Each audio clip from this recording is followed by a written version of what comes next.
Hi there. My name is Jess Crow. I am the founder of Apogy, and Apogy is a change management training, coaching, and consulting firm. And for the past couple of months, we have been hosting free workshops talking about change management and change leadership. And this month, it's a little bit different. We're doing a live event where I am interviewing my longtime friend, Kristen Olson. Hi, Kristen. Hi, guys. And we are going to talk about leadership and business and becoming the type of leader that you would want to follow. And the reason I'm interviewing Kristen is because Kristen has a lot of experience in marketing.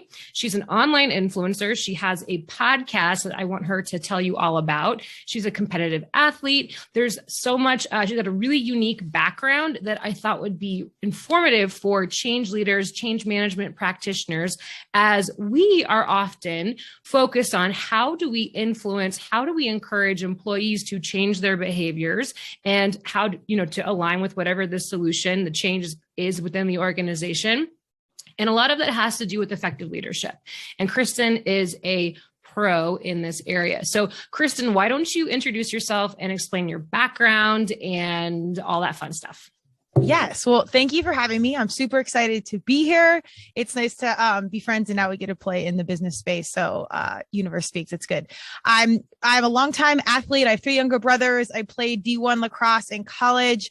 Post-college, I competed in CrossFit, and I went to the games a handful of times. So that competitive angle led over into my adulthood. I started a business out of college because I quickly learned, having a coach for 5 years, I tore my ACL my sophomore year, I was ready to make my own decisions and face this world doing it my way. So that comes with many lessons of trial and error.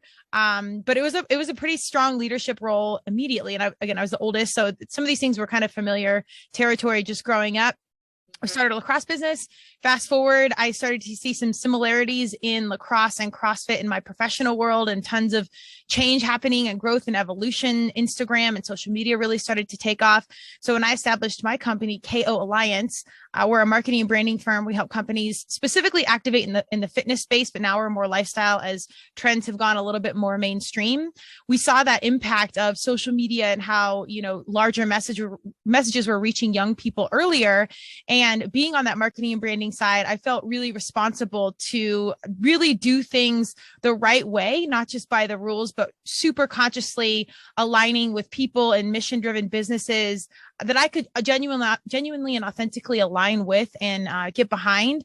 So now at KO Alliance, we specifically work with mission-driven humans and businesses, and we specialize in strategic partnerships, from sponsorships to brand ambassadors and influencers, helping you cultivate the right voices to speak on behalf of your mission, product, company, whatever, and really work to establish long-term mutually beneficial relationships that you can work with for, like I said, forever, because at some point we think that social media will not be the mainstream point of influence. So if you've got real humans IRL speaking your gospel, then you're ahead of the game.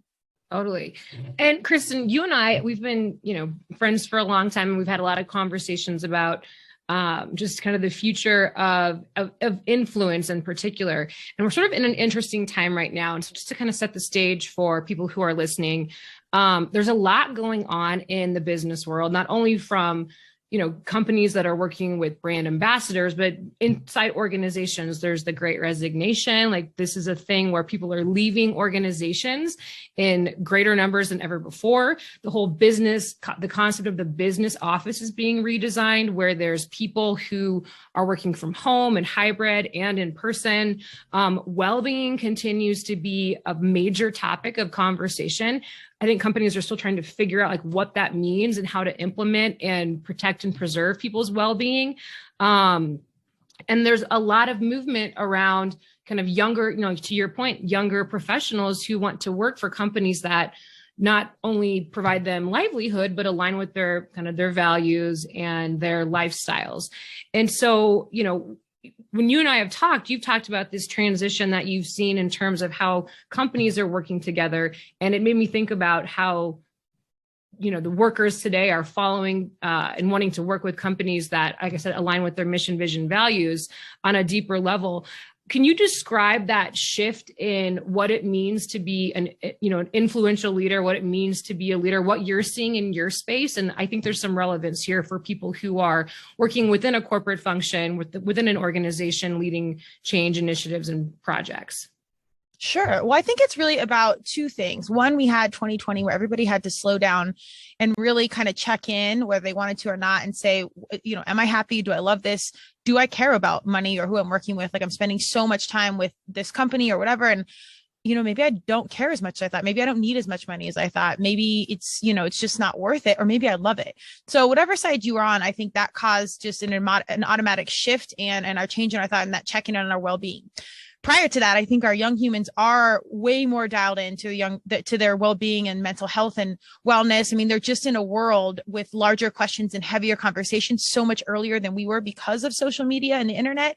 They're exposed to so much more. So they're having, really conscious conversations very, very early. And, for us older people not being, really having any laps run in this arena, I think we've managed things as best we could, but our kids have been forced to figure it out and understand what's going on quicker. And that's where that transparency comes in. Because they can now be like, okay, well, I like this company or I like this person, this influencer, this leader. I'm going to eat like them or train like them or invest in this company because I believe in their mission. And they know how to dig into the details. They can find their personal social media. They can get on and a host of sites and find the background and the mission and like really dig into the details. And they want to align with something bigger. So they will intentionally consciously consume and be a part of those things. So we talk a lot about this with my company. Everyone at the end of the day is an influencer, especially with social media. When I'm putting my voice out there and I'm posting or I'm on something like this, even if it's one person, someone is potentially influenced by what I'm saying. So I always talk about that conscious awareness of personal responsibility. Obviously, none of us are going to be aware and on all the time, but just in the back of your mind, knowing that even the little things can be impacting in someone's world. You magnify that and you put that conversation around an influencer that has 1 million followers or even 100,000 or whatever, or you're a leader of a company and you're leading 300 people, or maybe it's 25. That community that's following you consciously, you now have that responsibility to, again, be aware of your actions, what you're saying, and really be aware of how you're walking through life. It's no longer just, do I show up at this business and check all the boxes, pay my bills on time? Doesn't matter if these animals are, sustainably sourced or what's like, now it's how are you doing things on the full level? It's not just paying the bills and keeping the lights on. It's how are you and your company walking through this world? And if companies and people out there, employees don't align with those things, they will check out earlier. So the shift that I've seen over the years is the leader and the influencer is more and more responsible and they are more and more held accountable for their actions, and they can love it or hate it. But our young people, our conscious consumers, our guys that are really dialed in, they will see what you're authentically doing, whether you like it or not. So there's just way more of a conscious reality for our leaders, for our change managers, to understand the landscape of what's out there. And I think it's not something to be fearful of. It's something to be excited about and really understand the power that you have as a leader and the responsibility that comes with it. Yeah, no, that makes a lot of sense. A lot of the conversations that I've been having with clients and a lot of the articles that I've been reading to talk about how leaders need to be role models and not just, a figurehead within the organization, but somebody who really walks the talk. I know in my own experience, some of my favorite leaders were really authentic and real and relatable. And that's something that you and I have talked about too. Can you tell me a little bit more about, if you were to describe the key traits that leaders should have in today's environment where there is access to online information that can give, a leader or an employee's backstory or, there's a lot of information out there, but also just working in, with more of what we do happening online through a virtual environment. How can you be an effective leader when you don't have that face-to-face connection and you're kind of what you put out there is what people are seeing and experiencing? So kind of to summarize what I was saying, in terms of a question, what are some of the key traits that leaders need to possess today in the type of environment, the type of business environment that we're currently in? I think there's a lot of key traits that we know, like confidence, responsibility, transparency, but I really think it comes down to this, humanizing the brand. And that's very formal and corporate sounding, but the reality is just letting the truth be seen. And this is something I've worked on, obviously, as you know, personally and professionally, where it's great. I'm a private person. It's my company and I represent myself as an athlete, as an individual in different things. And I've had to work and still am working on merging those worlds and letting it be seen. We're used to this very formal corporate business situation. I'm an entrepreneur, so I don't really exist too much in the corporate space, but some of those realities, and storylines carry through into my business. And we're kind of used to being able to control the narrative, or that's something we should do. And again, I have to continuously understand that I need to walk through as transparent and as open as possible, because if someone's going to align with my mission, voice, or company, it's me. So I have to share what my values are, what I'm doing. So if you're a human or you're a company or corporation or a nonprofit, I always just say, share as much about you and your why as you can. And if it's a little bit messy, or if it's a little bit real, I think that's even better. We're used to the cleaned up, prim, polished, whatever. I went to Harvard and I did crew and it's all perfect. And we all know that's not like, right. So, you got to lean into that human side. And I think our kiddos, our young people, and I'm talking about like under 35, really get that. And they don't care. Like if, you drink on the weekends or whatever, like they'll be like, oh, that's cool. And then you show up and you train, 7 days a week. Like they'll get it. Everybody over 35 is kind of like, did they just say that? Are they doing that? But I think in some part of them too, they'll be like, oh my God, they've had a divorce too, or, oh, that, okay. So it's a careful balance of sharing both. But I think as time goes on, the more the companies can share themselves and share their why and their angles, even if it's not super personal, the more successful they will be with identifying with their audience, and in turn cultivating a community, which is ultimately what the consumer wants. We want to be a part of something bigger. And if I can be and consciously consume and purchase with a mission-driven company that gets it, I'm all in. You don't even need to market to me. Like it's already done. Right. Yeah. And I think the same goes for the people that work within the organization. They want those things as well, not just to consume the products, but to work for an organization that embodies everything that you just said. You were talking about being real and bringing more of yourself to the table. And you listed a couple of like strategies on how to do that by telling your story. What are some other ways that for people who are sort of stepping into their leadership, or are in executive positions, or are individual contributors within an organization, because I think even though as an entrepreneur, as somebody who works with social media influencers and athletes, the lessons are very translatable. What are some other ways that people can show up as being real and authentic and transparent with their peers and colleagues, but sort of maintain I think it is, for somebody who's over 35, I have been coached and maybe conditioned to understand that you bring some of yourself to the table, but there's also, there's emotions and other things that just don't have a place in the organization. And I do think that's shifting. I think there's more space for that these days than ever before, thanks to the pandemic, just sort of bringing the humanness of our entire experience together. But what are some tips and strategies that you could give to people who are thinking about how to redefine their leadership in terms of bringing their whole self to the table? Sure. Well, so a really easy exercise, everything starts within. A lot of times when I work with athletes or people with big audiences, or they're potential influencers, or they're just natural leaders, like they kind of walk through life and people just follow what they do. These can be like key community influencers, kind of leader of the mom group, or the person that does the first kind of like paleo recipe or whatever. I say before, you want to go out and change the world, we have to focus on ourselves. So sit down with yourself and understand, or think about this. If you haven't done formal training, what are your core values? What do you care about? Like what's my top 3 are honesty, independence, and creativity. And I worked with a professional to kind of figure this out. It's funny as you learn, what you pay for, and you're like, oh, I knew that all along. But sometimes if you're one of those, that's just how we have to do it. So we'll go the most complicated way in some things, but sit down and think about it. Like, what matters to me? And even if it's not like organized, be like, I really care about my kids. I care about their safety. I care about being a good person, whatever. Really get clear on what is important to you. And this works for an individual or a business or whatever. Write those down, and then write down like 3 things that you find, attractive or admirable in a leader, like dedication, timeliness, confidence, support, and know that what's important to you, that might not be your audience's immediate, what I'd say, love language or their digestion of leadership, but that's okay. We stick to what's authentic to us. So be clear on what you want, be clear on what you know and what makes you a good leader, and then be really cognizant of your power and your responsibility in a good way, knowing that when you walk out the door, you can positively impact somebody's life. And as dramatic as that sounds, it's really an exciting thing because we're in such a disconnected world. These are opportunities where you can really connect and make a positive impact in this world without even knowing it, just being a conscious, positive person and intentional about how you walk through the world. So if you can, again, core values, recognize what you appreciate in a leader, and then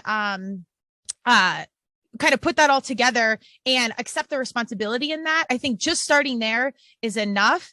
And I'd say if you're brand new, watch how that goes, like in your organization or with your social media or whatever for the first couple of weeks, and see if you notice kind of like an energetic shift, if you see more engagement, if not. And usually, especially in a corporate situation, we have multiple employees, attitude reflects leadership. And that's an always. So if you can start to see a shift in the positive attitude, or you're working with leaders within your business and you kind of let them know about this self-work, this conscious intention, what you're doing, you should see a positive ripple. Now, formally, we can track KPIs and ROI and all that. We can really get into it, but I'd say I'd start really, really small, start to dig in and see how that inspires the people around you to do the same. Yeah, no, I love that. And when I think about core values, I think about using them as a North Star for decision making. So not only, should I make a decision on, a choice that I have to do for my business, but also how I show up. Does this behavior, does this belief align with my core values? And so that's a really great place and really the only thing that you can do is control yourself and control your response and how you show up. And so starting with yourself and starting to adopt and align with those core values, and then seeing how it plays out within the workplace or within whatever forum people are in is super, super powerful recommendation. Another thing that I wanted to get into with you is a lot of people are feeling sort of worn out and overwhelmed and just feeling like what is the like a loss of purpose in some cases, or just fatigued from, I think I'm still recovering from 2020 and we're going into 2022. And then some people have had, they're feeling encouraged and inspired and excited for the next year. And I am that as well. That being said, this really comes down to resilience is what I'm trying to get at. And as someone who has been an athlete, who has been an entrepreneur, can you talk a little bit about resilience and how that is important for leadership as, for leaders who are wanting to, grow and develop in this way? Yeah. Well, so resilience is a funny thing.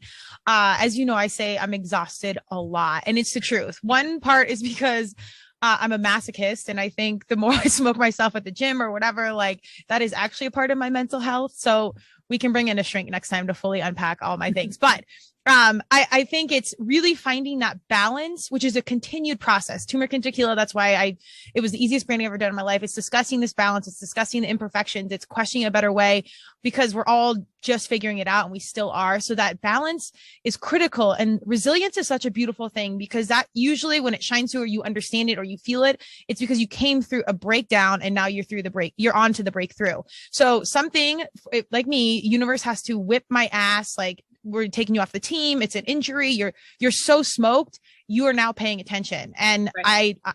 A lot of us athletes or quote unquote high achievers, I just think stubborn people, you will identify with this, because we don't listen until we have to. So I have space for you and I'm with you. I'm on your side. Once that does happen, we do get better with it over time. Resilience becomes an understanding, and you can sort of streamline some of those breakthrough processes of, okay, before I'm totally broken down, I'm listening. I'm going to take a break. I'm going to pull back. I'm going to reevaluate the situation, really understand what I want to do. I'm a big fan of getting some coaches, like I have done with you, and being like, let's get a second opinion here. Like, just like I would in athletics, like I want to get to D1 or I want to go to the next level. I'm good, but I need to get better and I need to dial it in. That is not always doing more. So I think it's really about recognizing the lesson in front of you, pausing for a second, really seeing the forest for the trees, and then kind of having a plan of attack. And don't be afraid to get, some coaching, some guidance, something within that. And that can come from within if you do pause. So resilience is good. And it's necessary for leaders, but you have to take care of yourself. And again, if you're in that leadership leadership position, people are watching you. So if you're trying to charge through the wall all this time, that's what they're reverberating. That's what they get. I'm going to show up to work. I'm going to work more, do this, versus you take a break and they're like, okay, I need a mental health day. My leader just did that. I'm going to do the same thing. So that's where your influence is impacting and carrying on to the crew even more than you know. So how you handle those situations and your resilience, your narrative is impacting everything around you. So it's that awareness again. Yeah, that's a really great point, is to model that behavior, right? Like let people know that you are taking time to take care of yourself. And in an organization, it's especially important to do that because people will follow what the leaders are doing. They're going to align with the norms and the cultural constructs that are in place. And so if an executive says, hey, this is what I'm doing to take care of myself, it gives people permission, even though they probably already had it. It's just they sort of need to see that, to know that it's okay to do those things. And what we're talking about here too is, resilience on a micro level, like starting with yourself, as we start to expand that to the macro level, because a company is really a microcosm of just tons of changes happening all the time, and it's internal. And then you've got all these external factors on top of it. So it's like this perfect storm of overwhelm and change fatigue, and people can do so much to take care of themselves and then adopt a mindset that says, okay, I'm going to learn from this. I'm going to be open to it. But I think what many companies are trying to avoid, and especially with projects and change initiatives, is that breakdown, because they may not get that breakthrough moment because they may run out of money, or there could be an impact on their brand, or something negative could happen that could really be a detriment to company. And that's what, they don't want to have. And that's where a change leader, the role of the change leader, can be helpful in helping the organization navigate that. So you don't get to that point of breakdown before people are listening and saying, what we're doing isn't working anymore. So kind of taking that lens of individual resilience and thinking about it on a bigger view, like that macro view, how do you start to develop resilient cultures, resilient organizations? Do you have any tips or strategies that could help people be thinking in that direction? And totally agree that starting at the individual level is necessary. In fact, as change practitioners, I think everybody knows that behavior change has to start at the individual level before it can become something more enterprise-wide. But what are your thoughts on kind of taking that individual and expanding it to something kind of more universal for the entire organization? Sure. So again, yes, it's absolutely personal on how you walk through, because attitude reflects leadership. So if you're the leader, what you're doing and how you're behaving in that space is impacting everyone more than you know. And nonverbal communication is far more received than verbal communication. So that physical presence and actions are deeply, deeply important. On that note, on a larger scale, I think it's critically important to have mental health and wellness professionals available. I think it's really important to have people that are addressing diversity and inclusion. So you're diversifying that table, because there's a lot of problems or situations or concerns that are happening that we don't understand, because we walk very, very narrow-minded, kind of with goggles in our life. Even if you're, a woke human and you're trying to do the most to be all things, I'm a blonde white woman, and that's how I walk through this world. And while I try and diversify my perspectives, there's so many things I don't understand. So when you're in a company or a team, your most valuable and expensive resources, that can be money and energy, are your humans, your labor. So it makes all the more sense to have support factors for them. And if they feel supported and open-minded, and there's points where they can consciously communicate any concerns, that's where you avoid that full breakdown. So you can formalize some of these situations without really big steps, to bring on a consultant or a couple people to help navigate this, or even just providing a gym, or something, or workout equipment or something small to acknowledge that you need a break, or there's just some sort of acknowledgement, like, we're here for you. I think that's a really good step. But implementing some of those formal situations where people can address their concerns, however that looks, avoids that breakdown. And then from there, you can kind of build out a formal strategy. The long story short is, how do we cultivate a culture where people want to be a part of it? Right. It's getting your employees to want to show up. In 2021, if they don't like something, young, old, whatever, they will move on to the next thing. And everyone's hiring right now. So it's got to be real. You're not going to fake the enthusiasm of, we're here, you love it. I'm going to tell you love it, or I hate it, but you're going to love it. It just has to be real. You have to help them want to be there. And I think that just starts with those supporting factors. Yeah, and starts from the top and also the bottom, like walking the talk and modeling the behavior, Yes. things that you've said. You said a word too that made me think about that is really a universal, is that creating that sense of belonging. And that's where, whether it, when you think about why certain people online have millions of followers or why people choose to work for certain organizations, it's because they want to belong to something bigger than themselves or feel like they are aligned with whomever that individual is or company is. When it comes to the types of places, actually, let me back it up and ask a different question. And this is something that you and I have talked about, and it cultivates this sense of belonging. What does it mean to be like a purpose-driven or a mission-driven business, and also a purpose-driven, mission-driven human? Well, I think that can mean different things to different people, but for me, it's all about being useful. How am I walking through this world and I am of use? I've been extraordinarily privileged in many accounts, and that does not mean anything has been perfect or a really hard struggle at times. But I have had the opportunity to play D1 sports, to go get a formal education, to have coaching, and like just really opportunity to grow. And that's obviously with intentional effort and with sacrifice in many spaces. But at the end of the day, I'm fortunate for these things. So my mission, or what's important to me, again, I think comes down to core values, is being useful, like giving back and showing up and being a part of this larger puzzle. It's, we can't save the world or make so much money will make you happy or whatever. It's really about that balance of, for me, being useful and then being intentional with what I do, and kind of ideally getting to that self-actualization without getting too far into the weeds. It's like old school philosophy. And to sum up all philosophy, it's kind of like to live is to suffer. So if you can find that space where you can feel good about who you're with, what you're doing, and why you're doing it, that's what I would be called useful. And you're mission driven. You're driven by the mission of seeking happiness and balance and use. So I really do think it depends on the person, but how that correlates to the corporate world. If we're making $1 billion, or as leaders, we have this formal strategy to be successful because we have to keep the lights on, and that's what makes the business run great. At the end of the day, we are spending the same amount of hours as our employees in this situation, in this boat. So we're all in it together. We have finite hours. We can always make more money. Maybe we lose it, whatever. That can always come back. We are spending the exact same amount of time. So it's not just about cultivating this culture that our employees want to be around. We want to be around it too, because it's our time as well. So when you put that all kind of together and you have this conscious awareness of, in addition to like our strategy to make money, how are we doing this? Who are we doing with? Is it useful for this world?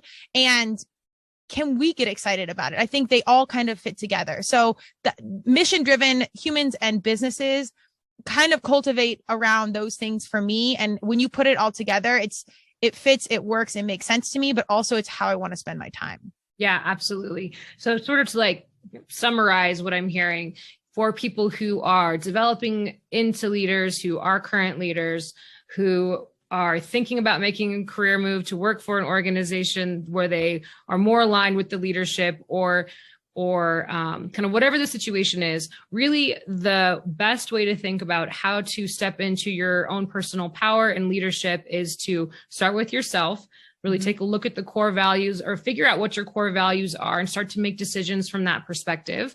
Start to model the behaviors. So make it okay for yourself and for others to do things that care for their well-being, that create a sense of belonging, that start to build that culture one person at a time, and that there's going to be hiccups along the way. That's the whole resilience piece, but just knowing that if you approach it from a learning mindset, you will develop resilience. And by applying, what you know as a change leader, for example, or a change practitioner, you can hopefully avoid that breakdown and still get those breakthroughs.